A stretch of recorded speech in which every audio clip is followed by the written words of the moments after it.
Shalom à tous. Alléluia. Shalom, shalom. Je nous salue dans le beau et précieux nom de Jésus. Vous savez, souvent, quand on vit des moments comme ça, la réaction qui me vient en tête, c'est ce que l'apôtre Pierre a dit dans Matthieu 17, le verset 4, la montagne de la transfiguration, lorsqu'ils étaient avec Jacques et Jean. La Bible nous dit que lorsque le Seigneur a été transfiguré devant eux en présence d'Élie, n'est-ce pas, et de Moïse, ce qui s'est passé, c'est que Pierre a dit, Seigneur, il est bon que nous soyons là. J'ai envie de dire à quelqu'un ce matin, il est bon que tu sois là, ici présent ce matin. Amen. Si tu le crois, qu'il est bon que tu sois présent en ce lieu pour célébrer le Seigneur, pour l'adorer, dis avec moi, Amen. Amen. Et c'est intéressant parce que le psaume 36, le verset 9, dans la version d'Arby nous dit, puisqu'il est bon, j'ajoute, puisqu'il est bon que nous soyons ici, ceux qui sont là seront abondamment rassasiés de la graisse de ta maison. Waouh! Ils seront abondamment rassasiés de la graisse de ta maison et tu les abreuveras de fleuves ou au fleuve de tes délices. Alléluia. Que le Seigneur nous rassasie des graisses de sa maison ce matin. Que le Seigneur nous fasse du bien dans sa présence ce matin et qu'il nous abreuve au fleuve de ses délices. Alléluia. Vous le savez, peut-être en tout cas pour ceux qui étaient là depuis le dimanche dernier, qui ont passé la semaine avec nous en ligne. Nous avons passé la semaine, n'est-ce pas, à nous retrouver chaque matin de 5h30 à 6h30 pour consacrer l'année, n'est-ce pas? Ça dit quelque chose à quelqu'un. Amen. Et ce matin, je veux que nous puissions prier pour les hommes et les femmes avant que je n'entre dans le vif du sujet. En tout cas, je ne commence la prédication. J'aimerais que nous puissions prier pour les hommes et les femmes qui ont rendu ce moment, ces 6 jours de consécration de l'année. Enfin, ceux qui ont rendu cela possible, j'aimerais que nous puissions prier pour eux. Ce sont les femmes et les hommes qui sont au ministère de l'intercession, que ce soit ici à Tanger ou bien à Tétouan. Et plusieurs fois, vous avez vu que certains étaient même malades.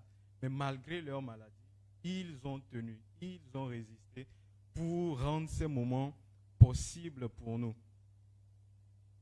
Samuel le prophète dira, dans 1 Samuel 12, le verset 23, il dit, dans la version Bible du Semeur, « En ce qui me concerne, pour ce qui est ma part, que l'Éternel me garde de commettre une faute contre lui. » Dans d'autres versions, on dit, « Que l'Éternel me garde de pécher contre lui. » En cessant de prier pour vous, je continuerai à vous enseigner le bon et le droit chemin. En fait, oui, c'est des personnes que le Seigneur met à part, n'est-ce pas, pour intercéder pour son Église, pour prier pour nous. Peut-être pendant que nous dormons, eux, ils sont à la brèche pour prier pour nous et intercéder pour nous. Donc, élevons nos voix encore ce matin et proclamons des paroles de bénédiction sur leur vie. Bénissons-les. Recommandons-les encore à la grâce de Dieu ce matin. Seigneur, nous te bénissons pour les frères et sœurs que tu as placés au ministère de l'intercession. Seigneur, qui intercèdent dans cette Église pour l'avancement de ton œuvre. Seigneur, pour que ton règne puisse prendre place pleinement dans nos vies. Seigneur, nous réalisons que d'une certaine façon, pour eux, ils peuvent aussi dire que malheur à eux, ou bien ils pécheraient s'ils s'arrêtaient, Seigneur, de prier pour l'Église. Ils pécheraient contre toi, Seigneur, s'ils s'arrêtaient d'intercéder pour les sujets qu'on leur communique. Seigneur, je prie ce matin que ta grâce repose sur leur vie. Seigneur, que tes bénédictions ne manquent pas dans leur vie. Seigneur, je prie ce matin, Seigneur, qu'ils montent encore davantage en intimité avec toi. Tu dis que tu as placé des gardes sur Jérusalem, sur ses tours, de sorte qu'ils ne se taisent point, qu'ils continuent, Seigneur, de te rappeler ta mémoire. Seigneur, qu'il n'y ait pas de repos pour eux, parce que tu as des choses à accomplir. Oui, dans leur vie, dans nos vies, tu as des choses à accomplir et tu les places. Seigneur, nous prions.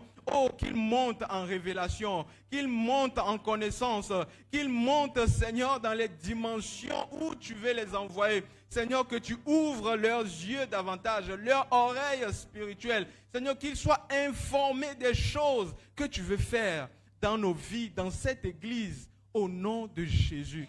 Seigneur, préserve leur santé. Préserve, Seigneur, leur santé. Seigneur, que la sécurité et la protection, Seigneur, des anges soient leur partage au nom de Jésus. Seigneur, nous bénissons leur année. La réussite, Seigneur, est attachée à leur année. Seigneur, la prospérité les accompagne partout et ils prospèrent en tout lieu et en tout temps. Nous te le demandons ou nous le proclamons, Seigneur, dans le nom puissant de Jésus. Dans le nom puissant de Jésus. Alléluia. Amen. Amen. Donc, recevez encore mes salutations. Et j'ai envie que tu dises à ton voisin, bon appétit. N'est-ce pas? La Bible dit que, enfin, c'est le Seigneur Jésus qui dit, en tout cas qui rappelle ce passage, dit l'homme ne vivra pas de pain seulement, mais de toute parole qui sort de la bouche de l'Éternel. Ça veut dire que lorsque nous nous disposons pour écouter la parole de Dieu, c'est que nous voulons manger. Donc on peut dire avec confiance ou avec assurance, bon appétit. Amen. Donc c'est encore un privilège pour nous d'être là, la modératrice l'a rappelé. J'aime dire que nous sommes le fruit de la grâce de Dieu. Nous sommes le fruit de sa bonté. Nous sommes le fruit de son amour. Lorsque je vous regarde, lorsque je regarde mon frère, ma soeur, je peux voir la grâce de Dieu. Je peux voir la gloire de Dieu. Et nul ne peut dire que ce n'est pas ses mérites, n'est-ce pas?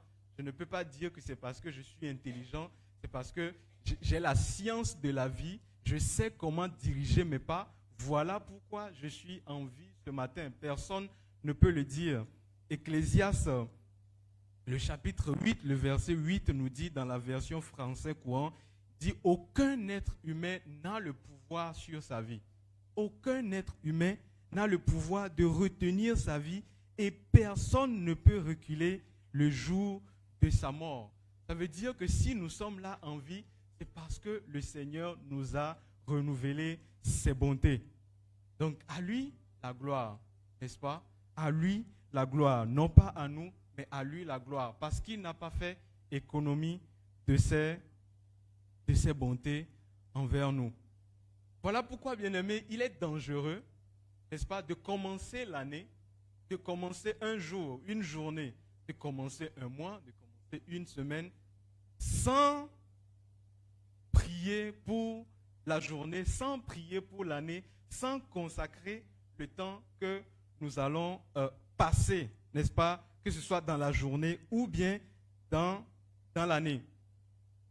Et vous savez, lorsqu'on ne consacre pas l'année, lorsqu'on ne consacre pas le mois, lorsqu'on ne consacre pas la journée, en réalité, en fait, c'est comme si on s'attire nous-mêmes des malédictions.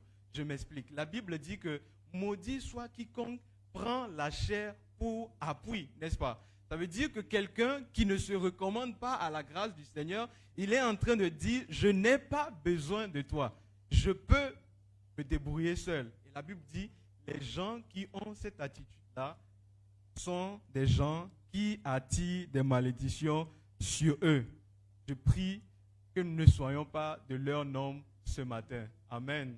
Que nous ne soyons pas du nombre de ceux qui ne reconnaissent pas qu'ils ont besoin de Dieu ce matin. Nous ne savons pas ce qui arrivera demain. Je ne sais pas si quelqu'un sait ce qui arrivera demain. Nous prévoyons, mais nous ne savons pas ce qui arrivera demain. Jacques, le chapitre 4, le verset dit, nous ne savons pas, nous qui ne savons pas ce qui arrivera demain, encore moins ce qui arrivera en juin ou ce qui arrivera en décembre. Voilà pourquoi nous passons 6 jours dans la présence de Dieu pour lui témoigner encore que nous dépendons de lui, pour lui recommander de nous permettre d'avancer, n'est-ce pas, dans cette nouvelle année avec assurance, mais aussi avec sa garde rapprochée, sa sécurité en tout temps et ses bénédictions renouvelées chaque matin.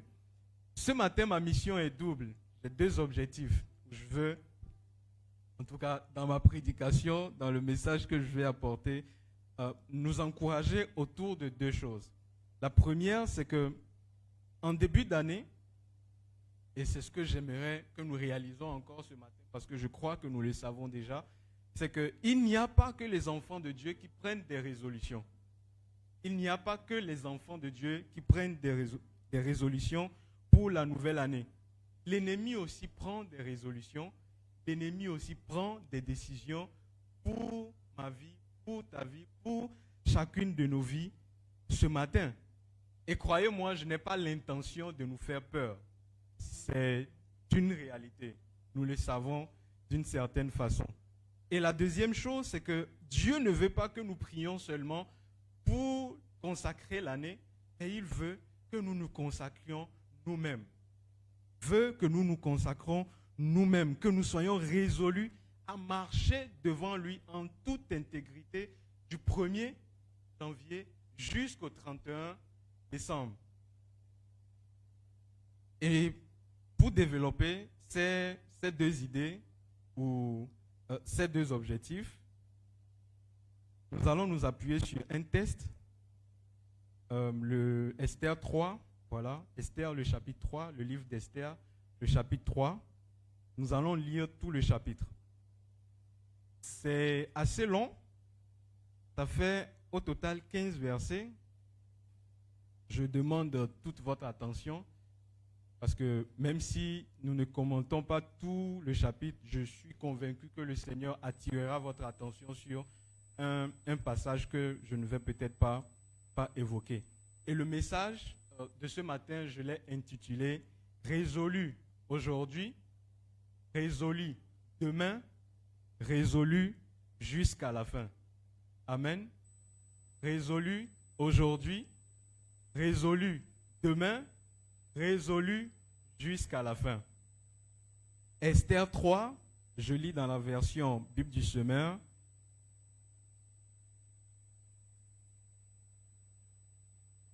Quelque temps après ces événements, l'empereur Xerxès éleva en dignité Haman, fils d'Amedata, du pays d'Agag. Il le promut au rang de premier ministre et lui donna ainsi la prééminence sur tous les ministres de son gouvernement. Par ordre de l'empereur, tous les fonctionnaires impériaux en poste au palais devaient s'agenouiller et se prosterner sur son passage. Mais Mardochée ne s'agenouillait pas et ne se prosternait pas devant lui. Ses collègues lui demandèrent « Pourquoi désobéis-tu à l'ordre de l'empereur ?»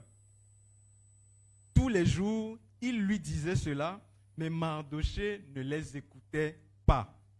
Finalement, ils signalèrent la chose à Haman pour voir si Mardochée s'en tiendrait à ses paroles, car il leur avait dit qu'il était juif.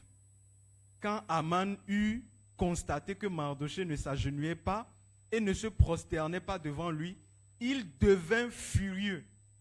La version Louis II dit « Il fut rempli de fureur. » Il fut rempli de fureur. On lui avait appris à quel peuple Mardochée appartenait et il jugea trop insuffisant de porter la main sur Mardochée seulement. Il résolut donc d'exterminer tous les Juifs compatriotes de Mardochée qui se trouvaient dans tout l'empire de Xerxès. Le premier mois, c'est-à-dire le mois de Nissan de la 12e année du règne de Xerxès, Haman fit tirer au sort, ce qui dit, en passant en revue un jour après l'autre et un mois après l'autre, le sort tomba sur le 12e mois, qui est le mois d'Adar. Puis Aman alla dire à l'empereur Xerxès, il y a répandu parmi les peuples dans toutes les provinces de ton empire un peuple qui est inassimilable. Leurs lois sont différentes de celles de tous les autres peuples et ils n'obéissent pas à la loi impériale. L'empereur n'a aucun intérêt à les laisser en paix. Si l'empereur le veut bien, que l'on rédige un édit ordonnant leur extermination et je peserai 10 000 pièces d'argent que je remettrai aux fonctionnaires impériaux pour qu'ils les versent dans les caisses de l'empereur.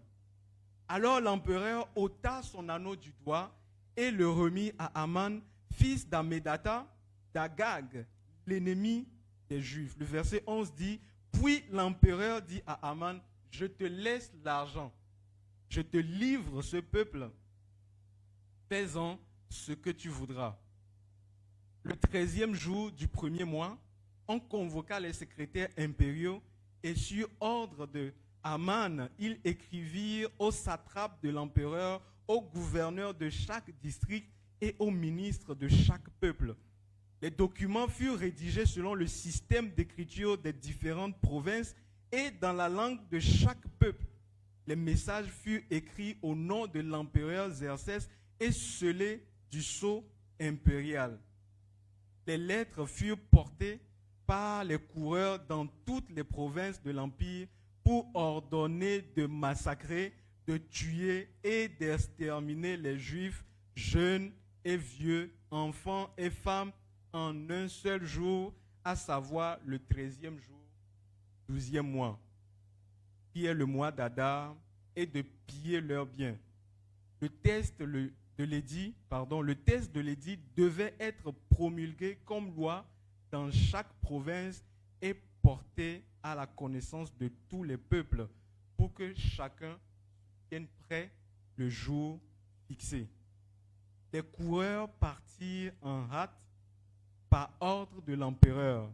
Le décret fut aussi publié dans la citadelle de Suse.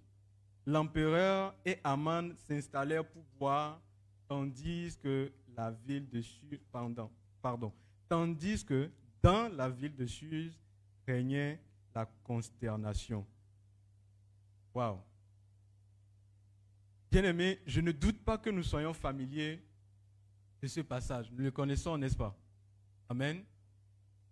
On dit souvent que les sœurs aiment le livre d'Esther, comme le livre de Ruth, parce que ça parle d'une femme, une reine, par qui la délivrance a été apportée au peuple de Dieu.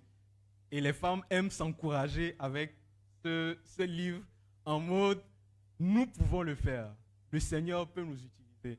Mais je crois que ce passage, ce livre ne s'adresse pas seulement aux femmes, n'est-ce pas? Si c'est dans la Bible, c'est que ça s'adresse à tout le monde. Et c'est dans cet esprit-là que j'ai pris le passage, en tout cas ce chapitre 3 de ce livre, pour dire qu'il s'adresse aussi aux personnes qui ont le désir de marcher devant Dieu avec intégrité. Il s'adresse à des gens qui ont un appel, qui savent qu'ils ont un appel en Jésus-Christ, qu'ils ont reçu un appel en Jésus-Christ et veulent marcher dans la fidélité à Dieu.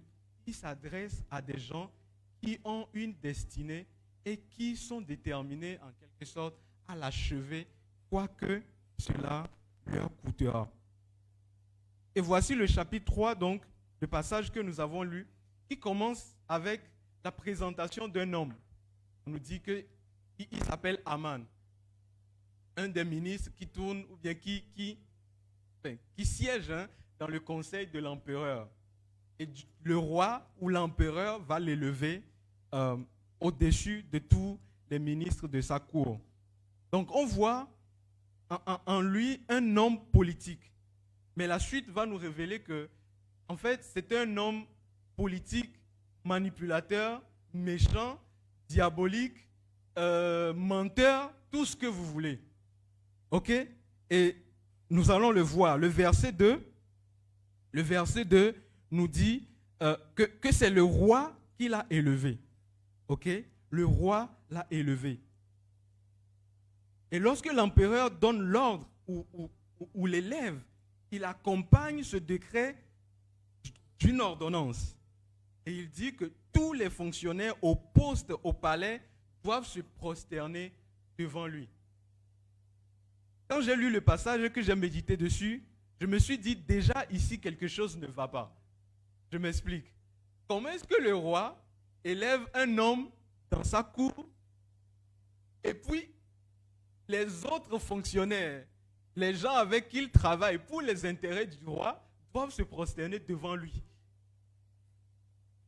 Je me suis dit, est-ce que c'est l'empereur même qui a signé ce décret ou bien on a signé, enfin on a écrit, on lui a donné, il a posé le sceau dessus.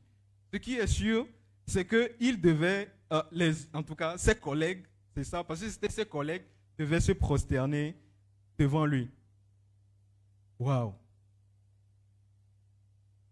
Waouh! C'est comme si la loi a été taillée sur mesure pour lui. Je ne sais pas si vous voyez. C'est comme si, pour assouvir, c'est comme c'est un homme qui veut assouvir des désirs et fait tailler une loi sur mesure pour son propre plaisir. Et pourquoi est-ce que je le dis? Parce que lorsque Mardochée n'a pas fléchi genou devant lui, il a été rempli d'une colère. Si le roi, ou si c'est l'empereur qui a ordonné, n'est-ce pas, qu'on se prosterne devant lui. Bon, que quelqu'un le fasse ou que quelqu'un ne le fasse pas. En quoi ça lui fait mal à lui? C'est à lui que ça doit faire mal ou bien c'est à l'empereur? Je ne sais pas si vous voyez. C'est à lui que ça doit faire mal ou bien c'est à l'empereur parce qu'on viole sa loi. Mais la Bible nous dit que Aman, verset 5, dit que Mardochée ne fléchissait point genou et ne se prosternait pas devant lui. Il fut rempli de colère, ou il fut rempli de fureur. La Bible nous dit, à nous les enfants de Dieu, d'être remplis du Saint-Esprit, n'est-ce pas? D'être remplis du Saint-Esprit. Mais voici un homme qui est rempli de fureur. Un homme rempli de fureur. Waouh! Ce que je comprends, c'est que Aman, en réalité, ne voulait pas juste qu'on se prosterne devant lui en signe de politesse ou en signe d'honneur, parce que l'empereur l'a élevé, mais parce qu'il cherchait au fait à dominer sur les gens.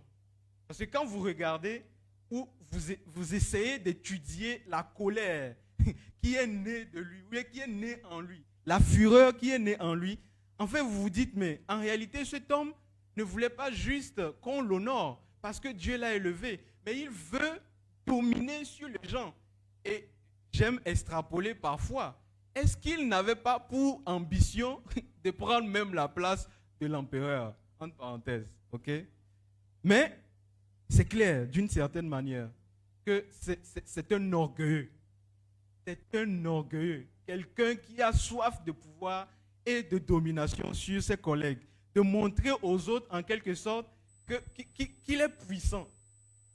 Il peut, n'est-ce pas, décréter ce qu'il veut parce que peut-être l'empereur lui fait confiance. Et quand un homme de cette nature-là est privé de ce qui le nourrit, de ce qui nourrit son orgueil, même si c'est une personne qui refuse de se prosterner devant lui, ça le remplit de fureur. Ça le remplit de fureur. Et la Bible nous dit que cette fureur va provoquer quelque chose chez lui. Le verset 6, on dit, il jugea trop insuffisant de porter la main sur Mardochée seulement. Vous voyez un peu? Vous dire que cette fureur-là, ce n'était pas juste de la colère parce qu'on a méprisé son titre, on a méprisé sa position. Non, il avait d'autres ambitions derrière. Et la Bible nous dit qu'il résolut. Bible du semeur, il résolut de faire quoi? Il résolut donc d'exterminer tous les Juifs compatriotes de Mardochée qui se trouvaient dans tout l'Empire. En fait, pendant que en début d'année, nous prenons des résolutions, N'est-ce pas? Des gens prennent des résolutions pour prendre du poids, comme moi. Des gens prennent des résolutions pour en perdre. Des gens prennent des résolutions pour apprendre l'anglais. Des gens prennent des résolutions pour, je ne sais pas, passer plus de temps dans la présence de Dieu, finir la Bible avant la fin de l'année. Voici un homme dont il nous dit que lui, sa résolution, c'est d'exterminer les gens, c'est de tuer les gens. Et ce qui est intéressant, que j'ai remarqué, c'est qu'il commence dès le premier mois. Je ne sais pas si pendant la lecture, vous avez fait attention à cela. On dit le 13e jour du premier mois, il jeta le sort. Et le sort tomba sur le 12e mois. Donc, dès le début de l'année, lui, il scelle déjà la destinée du peuple. Dès le début de l'année, il sait déjà d'avance, lui, il veut déterminer d'avance ce qui va arriver au peuple de Dieu. On dit 13. Donc, c'est comme un 13 janvier, quoi. Aujourd'hui, on est le 11. Bon, mercredi. Imaginez quelqu'un qui décide quelque chose le mercredi pour toute l'année. Donc, avant même que l'année n'avance, avant même que les gens ne sachent de quoi demain sera fait, quelqu'un, lui, déjà dans le secret, a décidé que non, ils ne finiront pas l'année. Ils ne vont pas terminer l'année. Waouh! Bien-aimé, l'ennemi n'improvise pas. Lorsque nous lisons la parole de Dieu, il y a cette vérité qui revient. Le vendredi, le frère Fabrice nous rappelait le passage de 1 Pierre 5, c'est ça? 1 Pierre 5, où le Seigneur dit au travers de Pierre que l'ennemi, votre adversaire, le diable, rôde. Il rôde comme un lion rugissant. C'est pour dire qu'il est là autour, il calcule, il mesure, il anticipe pour voir à quel moment il peut attaquer, pour voir à quel moment il peut se saisir de nous pour faire ce qu'il veut. Donc il anticipe, il programme. Pendant que le peuple boit, pendant que le peuple mange, pendant que les gens travaillent, okay, pas forcément de mauvaises choses. Et pendant ce temps, quelqu'un trame des choses dans le secret. J'ai envie de dire que, d'une certaine façon aussi, on peut dire que pour ce qui nous concerne, je ne pense pas que ce soit exagéré de dire qu'il y a des choses qui s'arrêtent ou qu'on arrête, qu'on décide pour ce qui me concerne, pour ce qui te concerne. Et comme je l'ai dit au départ, mon intention n'est pas de nous faire peur, mais de nous appeler à la vigilance. Parce que c'est une notion qui se trouve dans la parole de Dieu. La Bible nous dit que les enfants d'Israël, lorsqu'ils traversaient le désert pour aller sur la terre promise, ils ont rencontré Balaam, n'est-ce pas, sur le chemin. Celui-ci a voulu les maudire, mais il ne pouvait pas parce que qui peut maudire le peuple que Dieu a béni? Mais voici, ils ouvrent une porte. On dit, les filles de Moab alla vers eux. Et les enfants de Dieu, ils mangèrent, ils burent et ils se prostituèrent auprès de leur Dieu. Et ça a ouvert la porte à ce que l'ennemi rentre dans leur vie pour semer, n'est-ce pas, la mort. Et c'est ce qui se passe. Peut-être que nous le savons d'une certaine façon, que l'année, c'est 12 mois. Mais dans les 12 mois, il y aura des tentations, il y aura des épreuves. Peut-être que c'est déjà prévu que tu traînes avec une certaine catégorie de personnes qui vont, à force de discuter avec eux, ramollir ta conscience du péché et qu'au final, ça débouche sur, n'est-ce pas, une disposition à pécher lorsque l'occasion va se présenter. Peut-être que c'est déjà prévu que tu perdes encore plus de temps sur les réseaux sociaux et qu'à côté de ça, tu n'accomplisses pas ta destinée, que tu échoues à l'école. J'ai envie de dire, qui sait? Mais c'est des choses qui nous attendent d'une certaine façon. Peut-être c'est le travail, peut-être c'est la famille, je ne sais pas. Ce que le Seigneur veut, c'est que nous prenions conscience de cela. Le Seigneur veut que nous prenions conscience de ces choses. Waouh!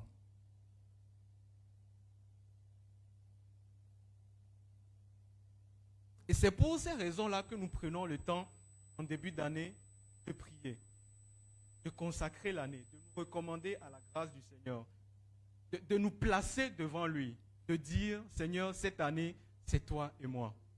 Je consacre l'année pour toi, mais en réalité, c'est moi-même que je consacre. Oui, je prends conscience d'une certaine façon que je dois être vigilant et travailler chaque instant pour rester aligné à ta volonté pour moi. Lorsqu'on prie, n'est-ce pas, pour consacrer l'année, ce que nous faisons, c'est que nous proclamons notre position devant Dieu. Dit qu'en début d'année, Seigneur, nous décidons de rester devant toi afin que tu accomplisses ce que tu as prévu pour nous. Et qu'est-ce que Dieu a prévu pour nous? On peut dire, n'est-ce pas? Qu'est-ce qu'il a prévu pour nous? Je veux qu'on lise Zacharie 8, le verset 15. Zacharie 8, le verset 15. La deuxième partie du verset. Le Seigneur dit, j'ai résolu en ces jours de faire du bien à Jérusalem. J'ai résolu en ces jours de faire du bien à Jérusalem et à la maison de Juda. Ne craignez pas. Tu peux changer Jérusalem et la maison de Juda par ton nom. Et dire, Dieu a résolu de faire du bien à Clément. Je m'appelle Clément. Dieu a résolu de faire du bien à Laetitia. Dieu a résolu de faire du bien à Carl. Vous pouvez mettre votre nom et dire, waouh, Seigneur, tu as résolu de me faire du bien. Waouh.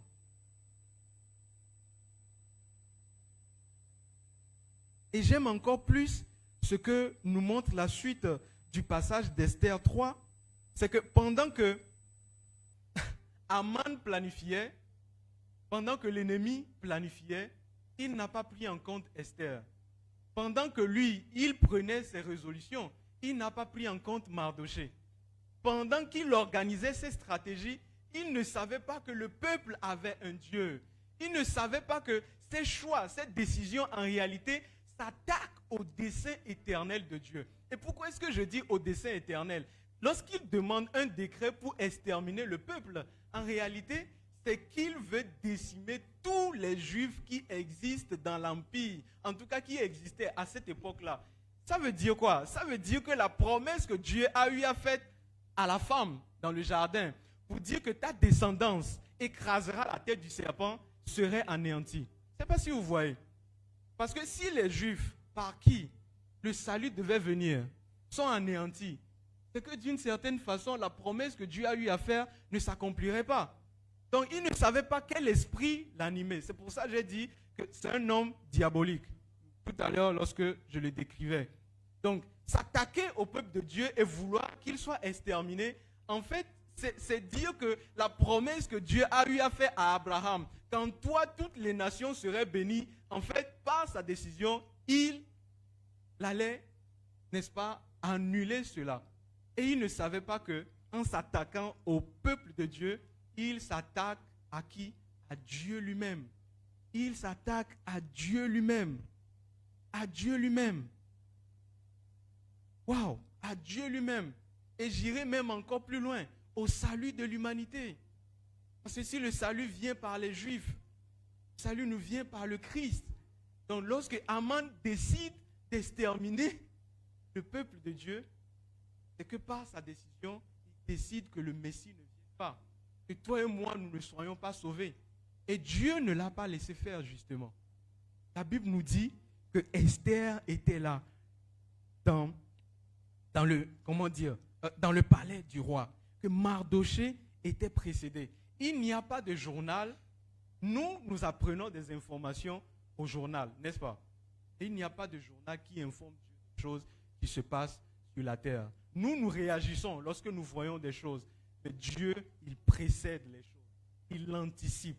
Il connaît les choses avant que cela ne se passe. Lorsque Aman prend le décret, oui, c'est ça. Lorsque Aman prend le décret, Esther, comme je l'ai dit, était déjà dans le palais. Lorsqu'il envoie les gens, n'est-ce pas, pour communiquer l'information, le sceptre du roi, en tout cas, vous pouvez le voir dans les chapitres suivants, que le sceptre du roi va être posé en faveur ou posé sur Esther en sa faveur. Et Dieu va apporter la délivrance à Esther, à Mardochée, au peuple juif, lorsqu'ils vont décider de se consacrer pour prier, jeûner surtout, jeûner 3 jours et prier et aller voir le roi pour plaider. Le problème n'est pas donc que l'ennemi prenne des décisions, parce que notre adversaire rôde. Nous ne sommes pas appelés à lui demander d'arrêter de rôder. Le problème n'est pas qu'il rôde ou pas. Le problème c'est est-ce que nous ouvrons les portes. Le problème c'est est-ce que nous sommes alignés ou pas. Est-ce que nous gardons, n'est-ce pas, les portes de nos vies scellées pour que l'ennemi n'entre pas. Le problème c'est ça. Le problème n'est pas que l'ennemi ait des stratégies. Ça existe d'une certaine façon. Mais le problème, c'est quand nous avançons. Est-ce que nous avançons sans consécration, sans humilité, sans marcher devant Dieu en toute intégrité et fidélité depuis le début de l'année jusqu'à la fin? Parce que Dieu, lui, il a résolu de faire du bien. Mais est-ce que nous allons en jouir? Ça dépend de nous. N'est-ce pas? Ça dépend de nous. Et Dieu va apporter la délivrance aux Juifs parce qu'une femme et un homme ont jeûné et prié. Voilà pourquoi on thème, je pense que vous comprenez un peu le thème, résolu aujourd'hui, résolu demain, résolu jusqu'à la fin. Voilà pourquoi je veux nous encourager, ou le Seigneur veut nous encourager encore ce matin, à marcher devant lui de façon résolue, ou d'un cœur résolu. Pas simplement aujourd'hui, pas simplement demain, mais jusqu'à la fin. Parce que lui, pour sa part, il s'est résolu à nous faire du bien. Et je vais lire pour nous 1 Samuel 12, le verset 21 à 22, par lequel nous allons terminer. 1 Samuel 12, le verset 21 à 22. Le Seigneur dit, ne vous en détournez pas. Enfin, c'est Samuel qui parle aux enfants d'Israël, mais le Seigneur s'adresse à nous ce matin. Il dit, ne vous en détournez pas, sinon vous iriez après des choses de néant qui n'apportent ni profit, ni délivrance, parce que ce sont des choses de néant. Bien-aimés, ne nous détournons pas de Dieu. Ne nous détournons pas de Dieu. Je ne sais pas quels sont nos projets que nous avons pour cette année. Peut-être que nous faisons des choses que nous disons, nous les maîtrisons. Nous savons comment ça marche. Mais bien-aimés, plaçons Dieu devant lorsque nous faisons nos choses. Lorsque nous prenons nos décisions encore en ce mois ou en cette année. Non pas seulement aujourd'hui, non pas seulement demain, mais jusqu'à la fin. Il dit, vous irez auprès des choses de néant qui n'apportent ni profit, ni délivrance, parce que ce sont des choses de néant.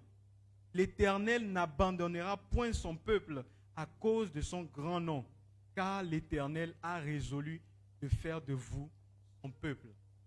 L'Éternel a résolu de vous faire du bien. L'Éternel a résolu de faire de vous son peuple.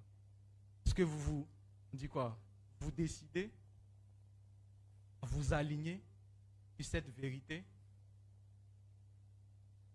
De choisir, car c'est le meilleur choix qui puisse exister.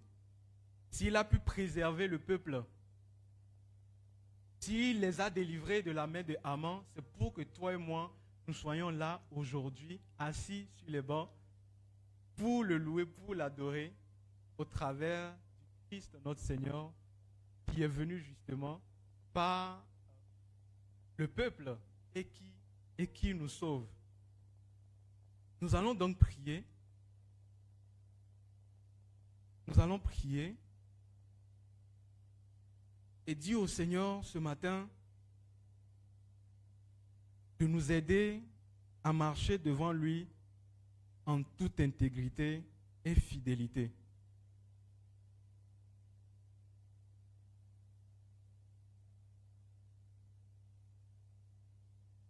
Vous savez, la Bible nous dit, je vais lire pour nous, c'est dans 1 Samuel, je pense le verset 13, le chapitre 13, la Bible nous dit que Samuel avait demandé à Saoul d'attendre. Ils devaient partir à une guerre. Et Samuel lui a demandé de l'attendre. De l'attendre pour faire le sacrifice. Le 7e jour, il va venir pour faire le sacrifice. Et une fois que le sacrifice va être fait, ils iront à la guerre et seront délivrés. 1 Samuel 13, le verset 8. Voilà. Il dit, pendant 7 jours, Saoul attend Samuel. En effet, Samuel lui a donné rendez-vous, mais lui-même ne vient pas à Gilgal au moment fixé. Les soldats abandonnent Saoul et ils s'en vont de tous côtés. Je lis dans la version Parole de vie. Le verset 9. Alors Saoul commande de préparer les animaux pour le sacrifice complet et pour les sacrifices de communion. Puis il offre lui-même le sacrifice complet. Ce qui est malheureux dans l'histoire, c'est qu'au moment où il termine cette cérémonie, c'est là que Samuel arrive. C'est là que Samuel arrive. Peut-être que ça fait un moment même que tu demandes des choses à Dieu. Peut-être que tu réfléchis à prendre des voies personnelles ou des voies que tu te crées. Je ne sais pas dans quelle situation tu te retrouves ce matin. Mais peu importe. L'essentiel, c'est que nous allons prier. C'est que tu vas prier et dire au Seigneur de te donner de marcher devant lui intègre et fidèle jusqu'à la fin. De ne pas être comme Saoul qui s'est impatienté et a voulu, n'est-ce pas, offrir le sacrifice alors qu'on lui avait demandé d'attendre. Prions le Seigneur. Seigneur, nous voulons ce matin que tu nous aides à marcher devant toi fidèle et intègre. Seigneur, nous prenons possession de cette parole, oui, de bénédiction que tu nous communiques ce matin qui dit, tu t'es résolu à nous faire du bien. Seigneur, cela nous rassure et cela nous fait penser, Seigneur, à ce que tu dis aux enfants d'Israël lorsque tu les délivras en Égypte. Tu dis, oui, ce mois de délivrance sera pour vous le premier de tous les mois. Ce mois de délivrance sera pour vous le mois de délivrance. En d'autres termes, Seigneur, pour leur rappeler que lorsque l'année commence, ils ne doivent pas la commencer dans la peur, ils ne doivent pas la commencer dans la crainte, mais dans la conscience, Seigneur, que tu es le Dieu qui délivre, que tu es le Dieu qui secourt, que tu es le Dieu qui est déjà même dans le 6e mois, dans le 7e mois, dans le dernier mois, et que tu as préparé, Seigneur, des choses afin de leur faire du bien, que tu t'es résolu, Seigneur, de faire de ton peuple. Seigneur, ce matin, nous prenons conscience encore de cette vérité, de cette parole. Mais nous demandons, oh Dieu, aide-nous à marcher fidèle et intègre devant toi. Seigneur, donne-nous d'être patients lorsque tu nous demandes d'attendre, lorsque tu nous demandes, Seigneur, de faire des choses. Seigneur, donne-nous de ne pas chercher des solutions humaines. Donne-nous de ne pas nous appuyer sur notre intelligence, de ne pas nous appuyer, Seigneur, sur notre sagesse, mais de te confier toutes choses, tout projet, du début, Seigneur, de l'année jusqu'à la fin. Seigneur, de ne pas seulement prier pour consacrer l'année et aller continuer à vivre comme des païens et continuer à vivre comme des gens qui ne connaissent pas Dieu. Seigneur, nous avons besoin, oh, que tu nous affermisses davantage. Seigneur, que tu nous donnes, oh, d'avoir le cœur résolu, Seigneur. Comme Daniel qui a dit, oui, je me résous, je me décide de ne point me souiller avec les mains du roi. Seigneur, donne-nous de nous résoudre, Seigneur, à t'obéir. Donne-nous, Seigneur, de marcher devant toi avec fidélité dans la consécration, Seigneur, de toute notre vie. Pas seulement quand nous prions, pas seulement, Seigneur, quand nous méditons la parole, mais même quand nous sommes dehors, quand nous échangeons avec les gens. Seigneur, donne-nous de sanctifier le temps. Donne-nous de consacrer le temps. Seigneur, pour que ce temps ne soit pas gaspillé. Toi